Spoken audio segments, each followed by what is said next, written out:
Hasta 5 veces lo repetía María Chivite. Nosotros tenemos que hacer lo que hemos dicho que íbamos a hacer y lo vamos a hacer.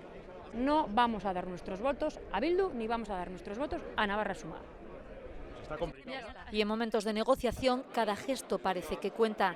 Chivite y Esparza coincidían en este homenaje a las víctimas del terrorismo en Sangüesa. A diferencia del resto, entre ellos no ha habido saludo, apenas cruce de miradas. Solo unas mínimas palabras cuando Esparza se sumaba a esta conversación que la líder socialista mantenía con el alcalde de Sangüesa. Nosotros no le vamos a dar nuestros votos a la derecha.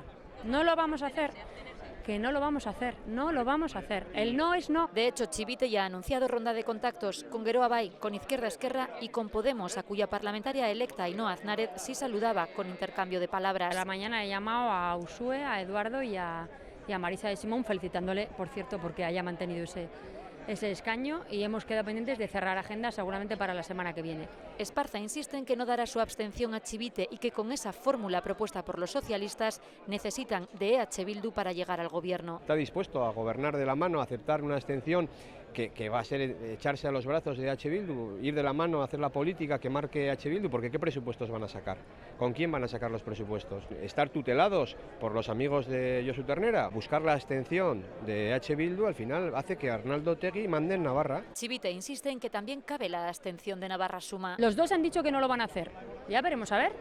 Ya veremos a ver. ¿Con qué se sentiría más cómoda? ¿Con la abstención de Navarra Suma o la abstención de EH Bildu en una investidura? Yo no puedo decidir ni puedo influir en qué va a hacer el resto de partidos políticos. No descarta mantener encuentros con estas dos formaciones, Navarra Suma y EH Bildu, después de la ronda de contactos con sus socios preferentes. Poco a poco. Lo primero es reunirnos con quien hemos dicho que queríamos formar gobierno y ya veremos en qué disposición está el resto, etcétera, etcétera. Y ya está. Paso a paso. Lo que sí asegura rotunda la secretaria general socialista es que no van a dar la alcaldía de Pamplona a EH Bildu. Nosotros no vamos a darle los votos a Joseba Sirón para que sea alcalde. Esparza, por su parte, espera turno y reunirse con Chivite. Como siempre hemos hecho y ya está, yo no tengo ninguna intención de hablar con nadie más. Hay tiempo y cuando ocurra pues lo haremos público, si es que lo consideramos. Nosotros quedamos en ir hablando y hablaremos. Espera que el Partido Socialista cambie de opinión. Sigue empeñado en ir contra lo que ha sido y contra todo lo que ha dicho esta legislatura. Es decir, toda la legislatura ha estado criticando al cuatripartito. Ahora llegamos y queremos formar un gobierno progresista con ellos. El próximo miércoles a la 1, Chivite y Barcos comienzan a negociar.